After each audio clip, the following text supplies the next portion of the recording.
আজকে সিঁড়ি দিয়ে হেঁটে যাচ্ছি একটা কারণে, যেটি আপনাদের এইটা দেখাচ্ছি। এটা হলো রুফ, 3rd ফ্লোর থেকে নিয়ে আপনাদের আজকে বিল্ডিংয়ের কিছুটা সেফটি নিরাপত্তা সম্পর্কে বোঝানোর জন্য, যেটা আমাদের সচিবালয়ে আগুন লাগার যে মূল কারণ এবং আমাদের কতটুকু সেফটি আমরা মেনটেন করি, তো তার কিছুটা নমুনা। আমরা যে বাইরে থাকি, সামান্য একটি পুরনো বিল্ডিং, এটা নতুন বিল্ডিংয়ে আরও আধুনিক ফায়ার ফাইটিংসের যন্ত্রাংশ এবং সিস্টেম করা আছে।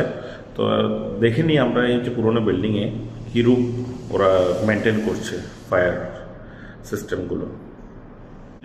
এটা দেখেন, এটা হলো এক্সিটের ক্যামেরা তো আছেই। এখন বের হয়ে যাচ্ছে আমি সিঁড়ি দিয়ে নেমে। এটা দেখা গেলে বুঝে যাবে এটা হলো ফায়ার ফাইটিংসের যে ইকুইপমেন্টগুলো। এখানে সরাসরি পানির লাইন দেওয়াই আছে। তো এটি